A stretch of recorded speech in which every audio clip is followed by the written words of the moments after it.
I'm Dr. Imani Brown, the Director for the Social Equity Program for the City of Los Angeles, Department of Cannabis Regulation.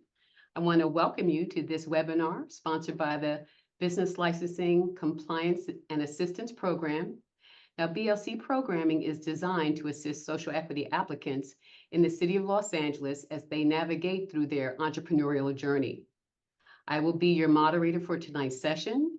This installment of our 2024 Spring and Summer webinar series focuses on building the dream team, a team capable of driving growth, seizing opportunity, and overcoming challenges. Now, before we get started, let's take a moment to review some housekeeping rules. Please note that this webinar is being recorded and can be viewed only on DCR's Learning Management System after the editing process. You will be muted with cameras off for the duration of the webinar. This means that your camera and audio functions will not be available to you during this session. However, you will be able to see and hear all the panelists. There is an open chat box where you can interact with one another for networking or comment on the information.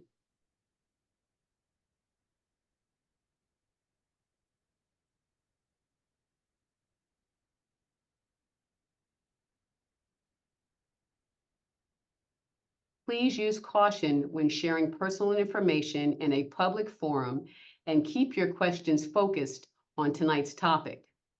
Please ask questions about tonight's subject matter in the Q&A box. We are gathering and responding to your questions throughout the presentation, and we'll have a Q&A sessions where you will also get responses in the last portion of tonight's event. You are encouraged to utilize the Q&A box at the bottom pane of your Zoom screen. If you use the Q&A box for questions, everyone will be able to see the questions when they have been answered. Finally, please note that tonight's content was not created by the Department of Cannabis Regulation or the City of LA and is for informational purposes only. This information is subject to change and does not replace or supersede the Los Angeles Municipal Code nor constitute legal advice. If you have specific questions outside of tonight's topic, please call 213-978-0738 during business hours, which are Monday through Thursday, 10 a.m. to 4 p.m. to speak to a DCR representative. Now I'd like to introduce you to tonight's panelist. First up, Kristen Aragoni is a career cannabis professional whose road in the regulated industry started in 2013 in Denver, Colorado, where she was part of the management and compliance team at one of the first recreationally licensed dispensaries and indoor cultivation operations in the country. She managed the largest independent trim and harvest company in the country at that time, overseeing over 90 trimmers. Her passion for advocacy and social justice led her out of operations and into consulting and lobbying, where she was privileged to help pass House Bill 161373, or otherwise known as Jack's Law, during the summer of 2016, as well as work as a primary consultant on the first team to support and remediate Metric. Focusing her work on Southern California in 2017, she collaborated on winning licensed applications in several highly competitive SoCal cities and continues to create standard operating procedures with business, compliance, and marketing plans for operators for every license type. She has also worked as a subcontractor for the Department of Cannabis Regulations BLC Assistance Program since 2021. Ms. Kindness B. Ramirez, who is a CEO, author, life coach, and professional educator, brings a unique calling to her endeavors. With over 2 decades of experience in public education, she is dedicated to shaping a more informed, compassionate, and moderate workforce. In 2015, she founded Club Kindness, a cannabis inclusive education platform, fostering social change through workforce certification programs and impactful events. Ms. Kindness Ramirez is the author of The Root Family's Special Garden, a children's book aimed at demystifying plant medicine for future generations. Her authorship extends to the best-selling book, Courage in Cannabis, Volume 2, sharing her journey as a staunch advocate for both patients and moms. As Executive Vice President of the board at This Is Jane Project, Ramirez supports women and non-binary trauma survivors through plant medicine and healing programs. Currently serving as an adjunct faculty member for LA Southwest College, a research analyst for the UCLA Labor Center, and a coach for the Department of Cannabis Regulation, this bold advocate remains committed to promoting equity, inclusion, and social impact. And with that, I'd like to turn it over to Ms. Kindness Ramirez.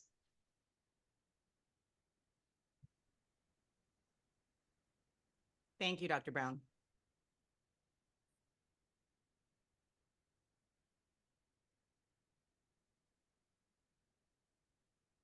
Welcome to our presentation. There we go. Welcome to our presentation on building the cannabis business dream team. I'm really excited about this evening's webinar. In the rapidly evolving landscape of the cannabis industry, success hinges not only on the quality of products or services, but also on the strength and cohesion of the team behind them. Today, we will delve into the strategic approaches and best practices for assembling the ideal team for your cannabis business, going beyond conventional hiring practices to ensure long-term success. The success of any venture in the cannabis industry is predicated on having the right team in place. This guide serves as a roadmap for building the cannabis business dream team. We're going to outline key strategies from defining a compelling vision and recruiting critical talent to fostering a positive work environment and empowering employees. By following these steps, organizations can position themselves for sustainable success amidst the competitive landscape of the cannabis industry.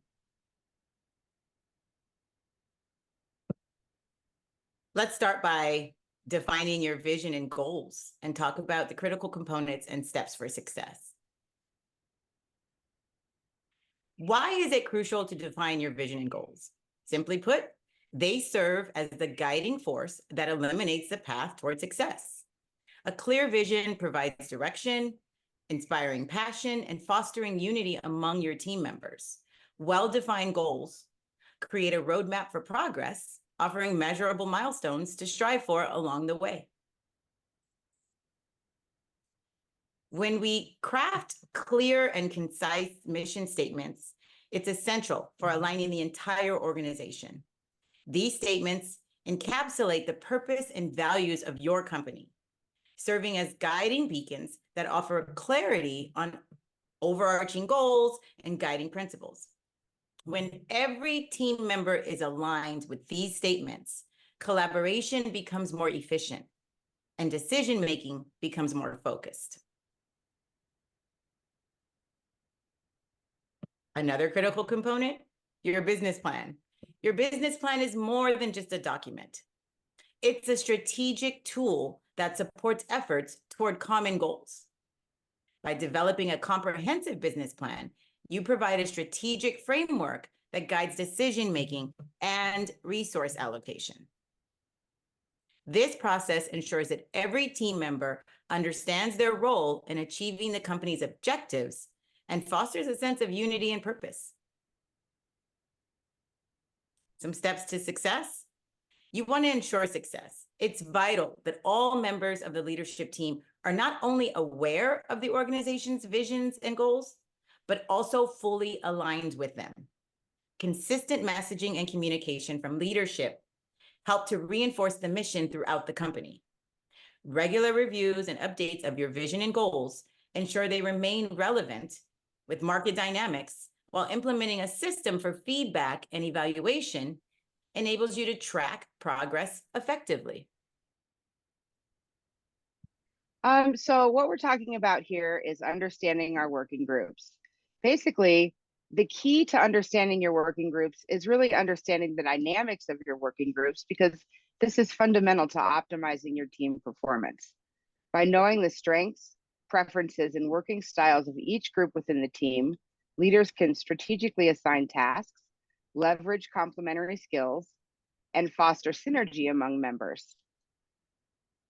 A well-defined organizational structure is essential for optimizing collaboration and workflow by analyzing your organization's structure and clearly defining roles and responsibilities. You enable effective decision-making processes and streamline communication channels.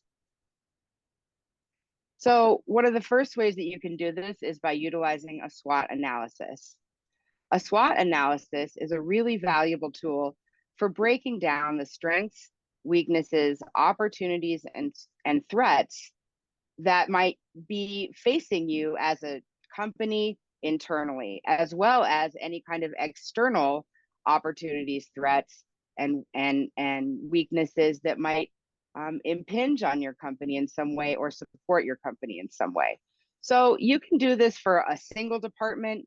You can do this across many departments, but the key is you can break it down pretty much any department or system into these 4 pieces. What are the strengths, weaknesses, opportunities, and threats that both face us and support us in our understanding of our working groups? When we do this, this optimizes our working groups, and it creates and fosters synergy, collaboration across the organization.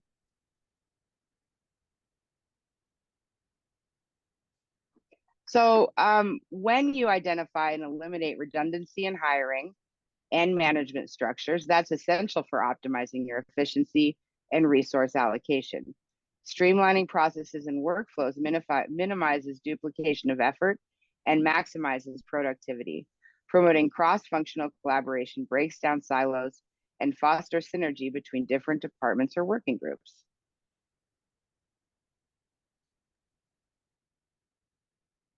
So let's talk about the cornerstone of building the dream team, and that is recruiting critical talent, right? Each member brings unique skills, perspectives, and experiences that contribute to the team's success.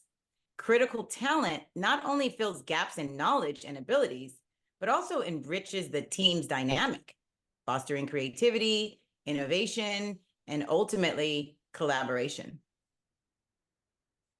Here are some great ways to recruit critical talent.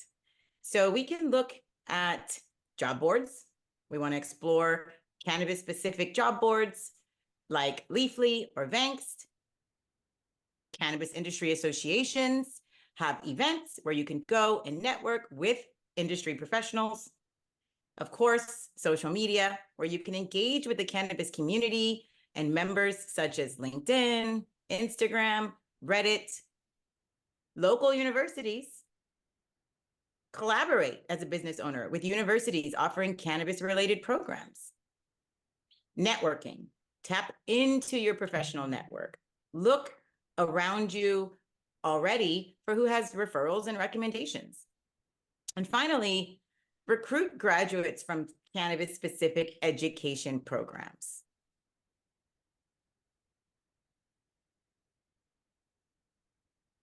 Some critical components to clearly defining job roles. It's essential for ensuring alignment with organizational objectives and maximizing individual contributions. So when you're seeking candidates who demonstrate a passion for the cannabis industry, the dream team can foster a shared sense of purpose and commitment among team members. When you create a strong company culture, that's paramount to building your dream team. A positive culture fosters a sense of belonging, engagement, and alignment among team members. Additionally, when you seek out candidates from diverse backgrounds and experiences, the dream team can bring fresh perspectives and ideas to the table, fostering creativity, innovation, and collaboration. When you develop a structured interview process that includes behavioral and situational questions, that ensures a comprehensive assessment of your candidate's technical skills and cultural fit for your company. Implementing a structured onboarding process integrates new hires seamlessly into the organization, And investing in employer branding initiatives and talent pipelines attracts top talent and fosters long-term success. And of course, as a leader, you want to lead by example. So, leading by example establishes a foundation of trust, integrity, and responsibility within the team. When leaders demonstrate the values, work ethic, and behaviors they expect from others, they inspire and motivate team members to emulate their example. Understanding the pivotal role that continuous learning and professional development play in driving innovation and staying ahead of the curve is crucial. By fostering a culture that values ongoing education, leaders and team members are empowered to deepen their expertise, broaden their skill sets, and adapt to the evolving landscape of regulations and industry standards. Innovation is at the heart of everything we do within a regulated cannabis industry.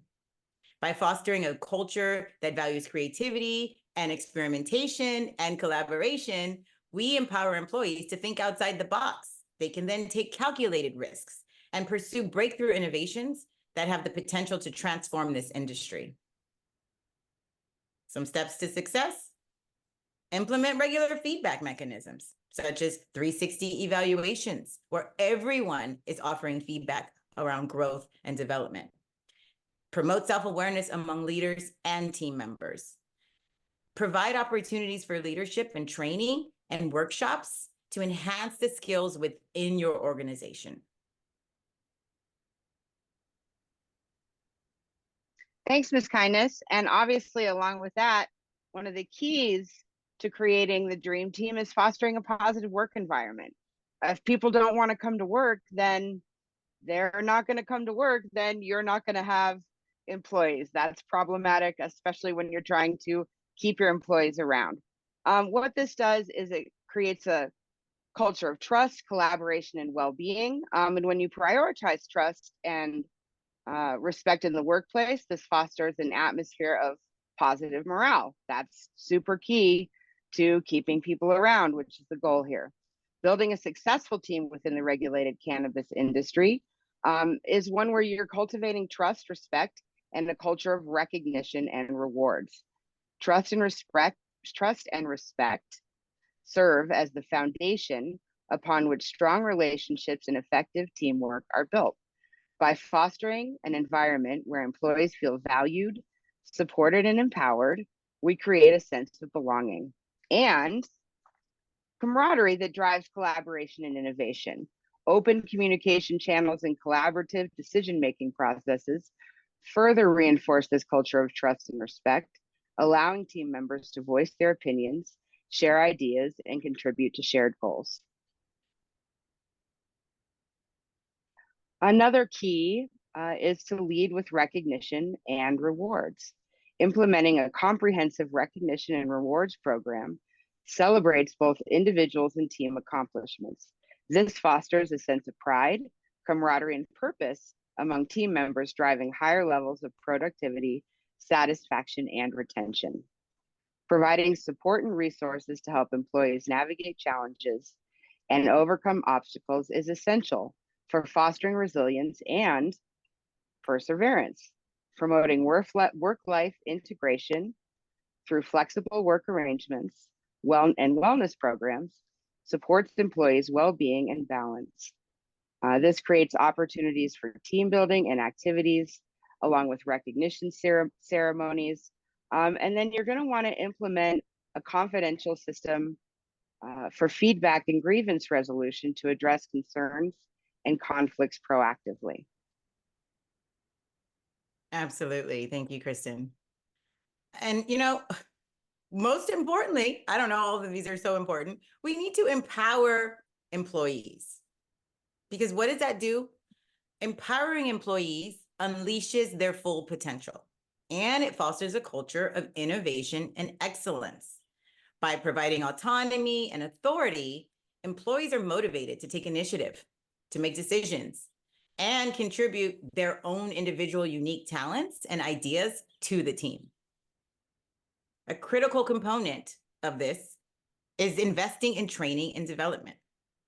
Investing in ongoing training and education keeps the team updated on evolving laws, technologies, and strategies within the cannabis sector, fostering a culture of innovation, encourages employees to capitalize on emerging opportunities, while cross-functional collaboration leverages diverse perspectives for holistic problem solving.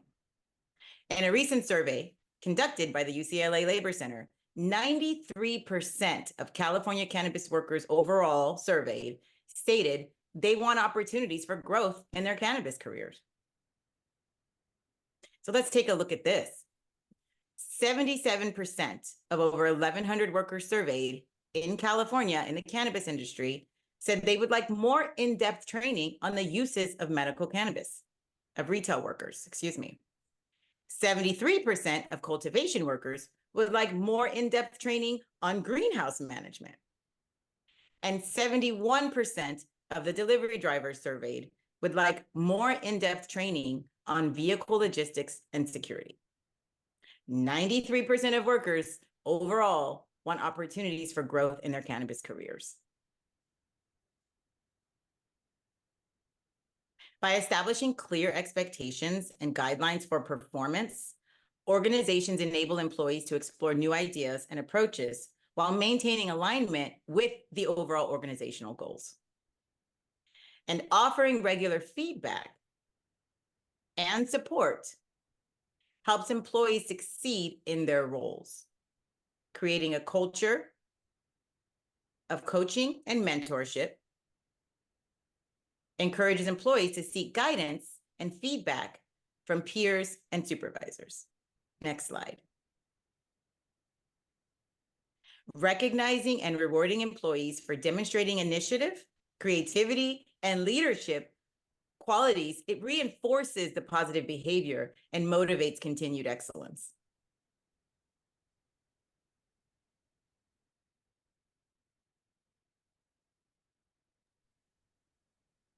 Thanks, Ms. Kindness. And now, obviously, here's the sort of final piece to this. If you can't keep your employees, then you just have to start this process over again. As someone who worked in a very high turnover piece of the industry in trim and harvest, this is one of the biggest challenges, was how to get and keep employees rather than just be continually hiring, which is one of the most, ineffective pieces of the entire process. So in order to do that, we believe that workforce retention is crucial for ensuring continuity, stability, and sustained excellence within the team. By investing in employee development and offering competitive compensation and benefits, organizations can retain employees and minimize disruptions. And if we want to look at the same UCLA labor study, 95% of workers said that the industry could improve their experience with higher wage and benefits packages.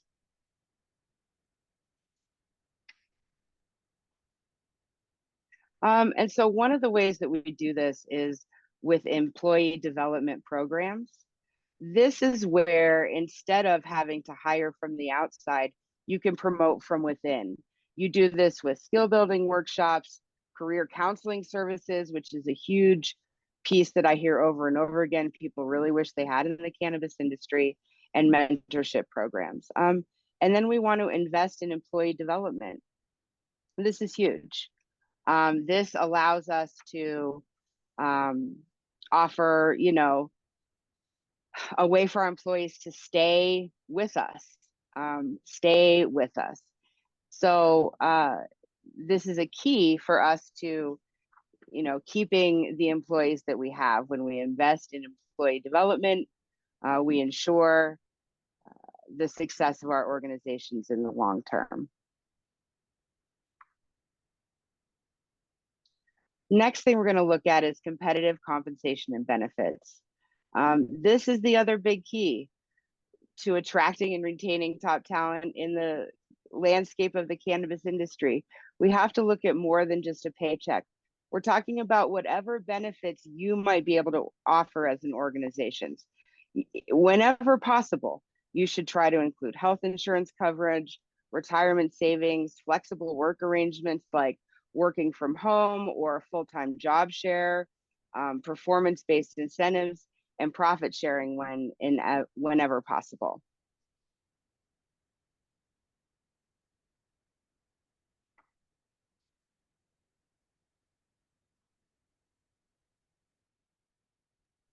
So if we look here, this is a bit of an infographic about exactly what currently we're seeing in cannabis compensation in Los Angeles. Right now, this data was taken just recently from existing wages being offered in Los Angeles. This gives you an idea across several different types of jobs, from executive level to sales jobs, to trimming jobs, to bud tender jobs, exactly what kind of opportunities there are out there. More importantly, this should also inform as an employer how you choose to set the rates for your job to make them more desirable to the employee that you want to get in the industry.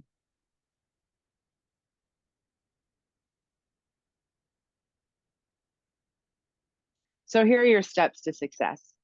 You're going to want to create opportunities for career growth and advancement within the organization.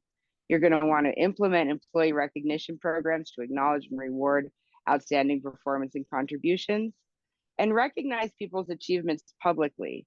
Provide tangible rewards and incentives to reinforce positive behavior, and conduct regular employee engagement surveys, focus groups, and exit interviews.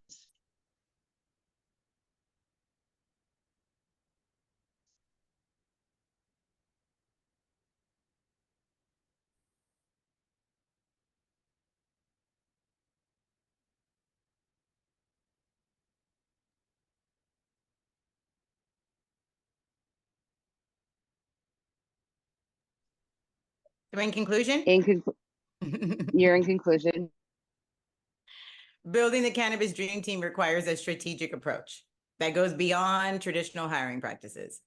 By defining a compelling vision, recruiting critical talent, fostering a positive work environment, and empowering employees, yes, all of those things, organizations can position themselves for long-term success in this very competitive landscape of the cannabis industry. Throughout this presentation, we've outlined some key strategies and best practices for assembling the ideal team in your cannabis business, from defining clear mission and vision statements to prioritizing cannabis knowledge and experience. Each step plays a crucial role in shaping a cohesive and high-performing team. Furthermore, understanding the dynamics of working groups, prioritizing talent recruitment, and fostering a culture of continuous learning and innovation are essential components of building the dream team. By investing in employee development, offering competitive compensation and benefits, thoughtful benefits, and implementing workforce retention strategies, organizations can retain top talent and ensure sustained excellence within their teams. So in essence, building the cannabis dream team is not just about hiring individuals. It's about cultivating a culture of collaboration, innovation, and excellence. With the right team in place, organizations can navigate the challenges and capitalize on the opportunities presented by this rapidly evolving cannabis industry. Thank you. All right. Thank you so much, Ms. Kindness Ramirez and Kristen Aragoni, for a wonderful overview and a comprehensive look at what it takes to build a dream team. We hope that you enjoyed watching this webinar. We encourage everyone to join DCR for the next webinar on access to capital and fundraising, which is scheduled for June 25th at 6 p.m. Please contact dcr.sep@lacity.org or dcrlicensing@lacity.org, or contact your licensing analyst directly for questions and information. Don't forget to access the reference material listed in the chat. Now we have time for a few questions, so why don't we just get right into it? Okay, Ms. Kindness Ramirez and Kristen Aragoni, I'm gonna just start right away, okay? All right, first question. What are the best channels or resources to seek qualified candidates? You know, we listed some of them in the presentation, Dr. B. Thank you so much for that question. I would say it's got to be networking. It's got to be networking at industry-specific events. That's where you're going to be able to find critical talent who already has some experience, who might have worked in the industry before it was a regulated industry.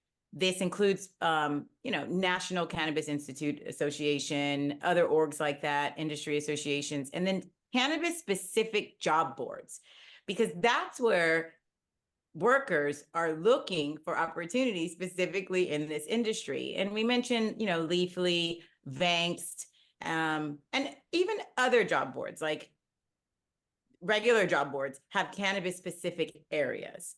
And then, of course, reaching out to those around you, your network, who's already in your professional network that you can ask for referrals from. Okay, that's great. Next question. Most of my employees were hired because they needed a job and do not necessarily have a passion for the cannabis industry. Besides collaborative brainstorming, what are some examples of ways I can boost morale and foster an environment that makes my team more enthusiastic and eager to learn and improve? Kristen might want to chime in here eventually, but I will say that this is where the retention strategies are key. What kind of ongoing training and opportunities are you providing for your employees and your workforce? Are you listening to them? Are you allowing them to have a voice and have autonomy and contribute to the growth of the organization? Are you providing other benefits that might not be the standard form of benefits? Because this industry can be very stressful as it's growing and evolving. So what other supports do your employees need to feel like they can grow and thrive within the space? First and foremost, and succinctly, I'd say ongoing training and education are key to maintaining your workforce and allowing them to grow with you as a part of your success. Kristen, do you want to chime in with this? I mean, I really,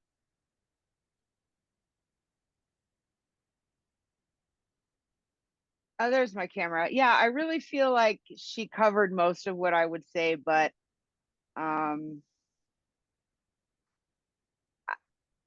yeah, I mean, I think she actually mostly covered that. I don't want to waste time, Okay. repeating. She really kind of encapsulated what we've been talking about as far as that's concerned. All right. Next question. Are there alternative methods to recognize and reward employees other than verbal and positive reinforcement? Okay, this one I will definitely chime in on. So there are lots, I think, of opportunities we have to create physical recognition in the space, in a retail space, and especially in cultivation and manufacturing when people aren't there all at the same time. You can create boards, you can create newsletters, you can create employee outreach that really recognizes the employees to each other, especially those that aren't necessarily on shift together. I think that's one way that I've seen people outside of just, hey, you've done a great job. But then also, I think as a manager, you need to have a priority around those little things that you can say to someone each day. And then also having weekly, monthly, quarterly check-ins and evaluations where you make sure that as a group, you're acknowledging employees, in front of each other, so that there's that sense that we're all getting that positive feedback. I believe you say the positive things in front of everyone, and anything that's sort of the more negative stuff, that's definitely a one-on-one situation. And I find that those are kind of tools that work really well. Yeah, and I think I want to second that. Like a more modern workforce, these next generations of learners and workers coming up, they really have a requirement almost for public recognition. So if we're using all of the ways to honor them, and that can include, social media, other outreach norms, group emails to the entire team honoring someone. And then again, I want to highlight thoughtful benefits. So what does that look like? Does that having the ability to be flexible for childcare pickup, having the ability to work from home some days if that's an option for the type of worker that you have. Really thinking about how to support their mental health and extra days off to fuel their success and their mental health. I think those are what the best cannabis operators are doing right now. They're really coming up with innovative ways to support their employees, understanding that they are the cornerstone of the success of their business. All right. This is an interesting question. Do you have any suggestions on how to discourage consumption during work hours and breaks? Well, the law discourages that, right? The law says you cannot consume Yeah. near or around your business. You cannot Yeah. be intoxicated at work. If your consumption causes deficits in your ability to perform, that's something that you have to just deal with as an employer, whether for any substance. But I do think, and this may be unpopular, I do think that as a cannabis workforce, you should be educated on cannabis consumption, methods of Yeah. consumption, how it works in your body, know something about it so that you can better serve the consumers and customers that you're working for. So, there's a fine line there. Discouragement versus encouragement of appropriate timing, I think is what we should focus more on. Yeah, and then there's the concept of visible intoxication too. It doesn't really matter what you've consumed. If you're visibly intoxicated in any way, when you return from a break, you're visibly intoxicated. That's it. You're done. You're not in the space in a retail environment, in a cultivation, in a manufacturing environment. None of these, especially if you've got delivery drivers, you can't have anyone who is obviously intoxicated for any reason on the premises. The other thing that's really important is people can't have their personal paraphernalia with them in the store, in your cultivation. And people don't understand, oh, I'm not using it. It's just in my pocket is not a reasonable excuse for having that paraphernalia on you in the regulated environment. So there's lots of ways that as an owner and a manager, you have the opportunity to create very clear boundaries around this particular issue.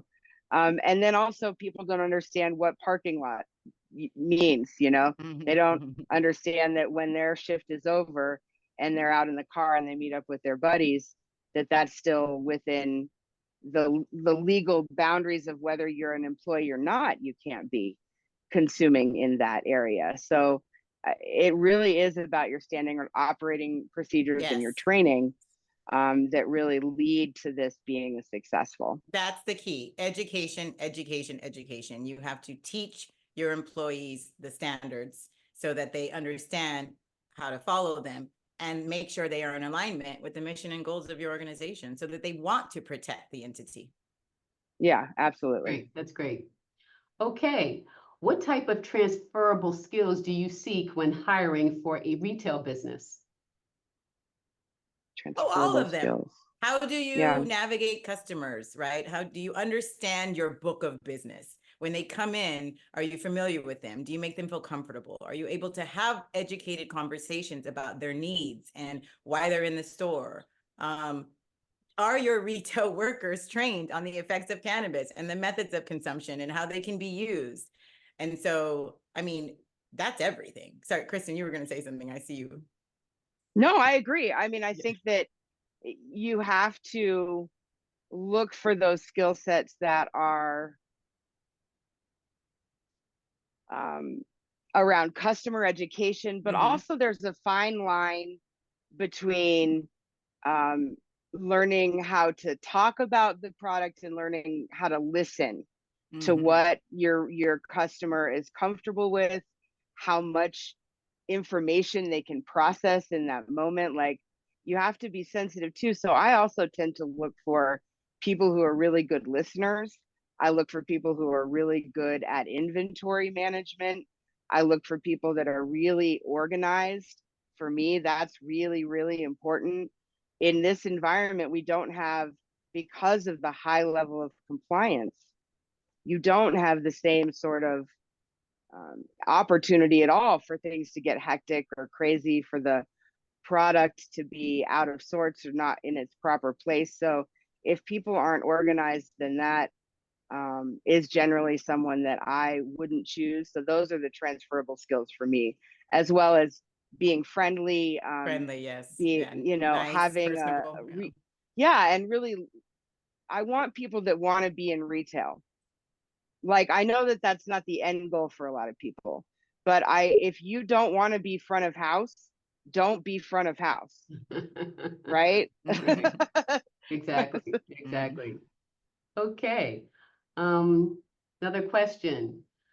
Are there alternative methods to recognize and reward employees other than verbal positive reinforcement? I think you touched on a little bit of that. We did. Yeah. Yeah. I think, you know, what we learned with the UCLA Labor Center study is that what most workers want is for their management team to know how to lead, to acknowledge them, just see them, for them themselves to go out and get some additional training on how to be better leaders, to listen to their employees, listen to their staff. And that can happen just like what Kristen was saying earlier. And just like, you know, I'm walking by you and I say, hey, I noticed that you picked that up today. I want to thank you for that. And just acknowledging them in the moment and being present. You know, fun things that companies like to do. If we remember the big GSF Foods family picnics, right? Things that show that you value your staff and you appreciate the work that they're doing for you. And that doesn't always have to be in the traditional sense of, okay, I can give you 50 cents more an hour or $1 more an hour, but I can offer a day off, or I can offer a day for your family to go out, or I can give you discounts to amusement parks, things that just really show that you see them and that you value the efforts that they're putting in to grow your company. Yeah, the other thing that I've been working on, and this is verbal but not necessarily traditionally verbal, is two phrases, and this is key for me. When I am in a position of leadership and somebody brings an idea to me, especially if it's counter to the direction that I'm already moving in, I learned that I had a tendency to be fairly dismissive of that, because I was moving quickly, and not necessarily dismissive, but I'm moving, we're on a path, I've already told you what to do, let's go. Now, in the last few years, what I've been working with is two phrases. One, I hadn't thought of it that way.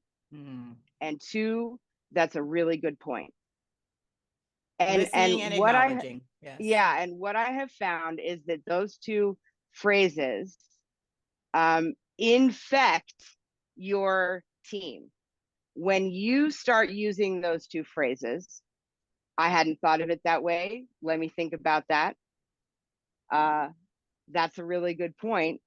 You'll hear it below you then. You'll hear that language moving forward. People are more willing to recognize the idea that somebody has without leading with dismissive language. So I think part of it in that is a big key is leading by example. In a lot of cases, for me, has to do, what is the example of how I can communicate that mutual respect without, because I'm the one in charge, because we already have a plan, because I'm very organized, because I move quickly.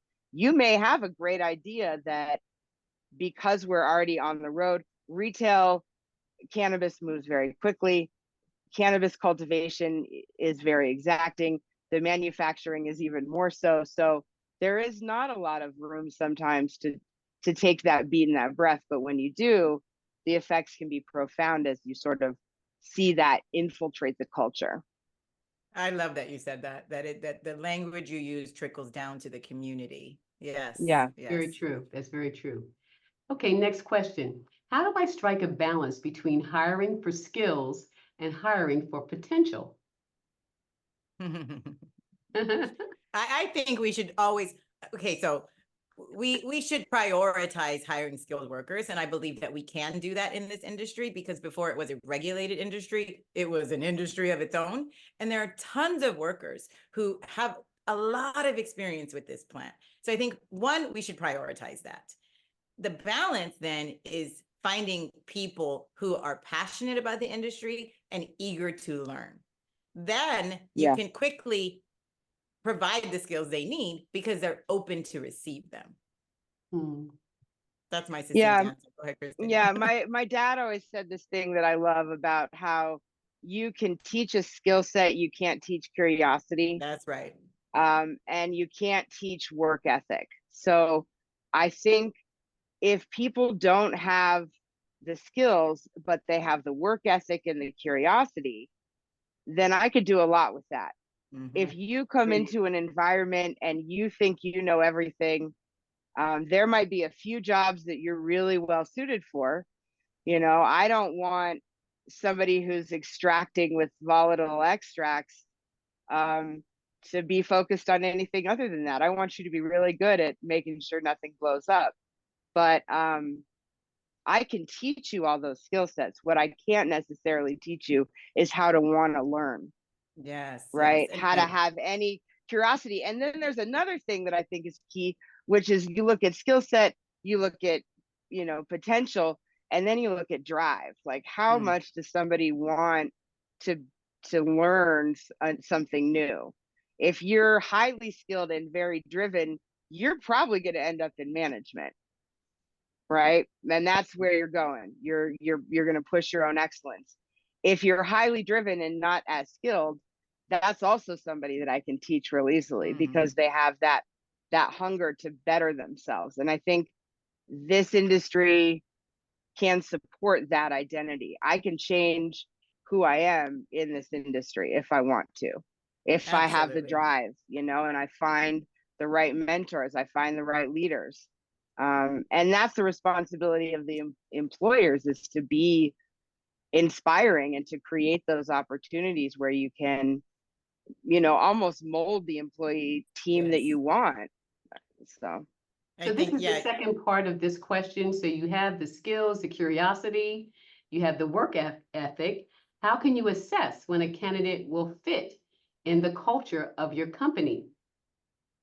I think like in any other industry, you're going to use the typical assessments that are available to us, personality assessments, anything from Myers-Briggs to whatever you feel like can fit. But you're going to also, you know, look at, we'll look at like, come in for a day, be creative, show me what you got. I think going back to the first part of the question, one of the things we say in education is like, you know, the teachers have the textbooks. I got the answers in the textbook.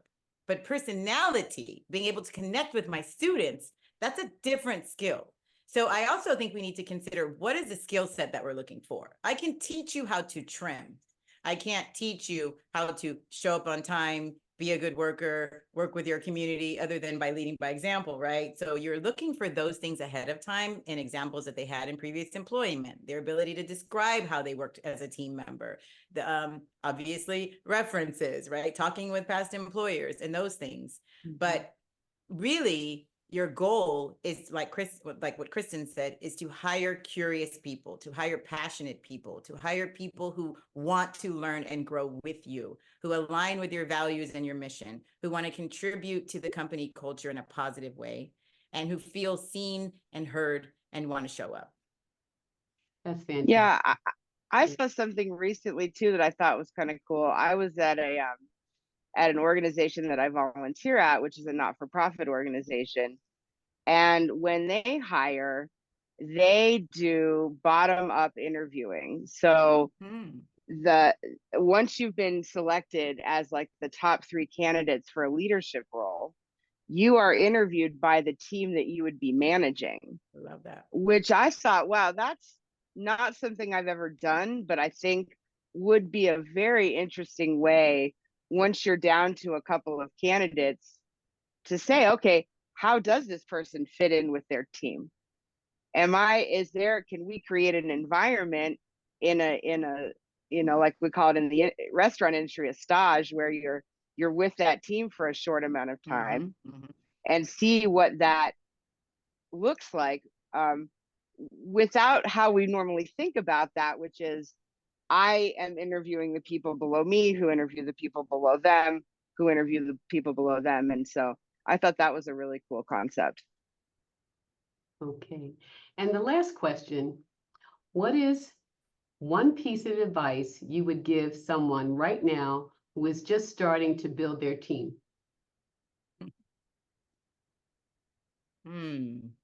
Start small. Start Listen, small.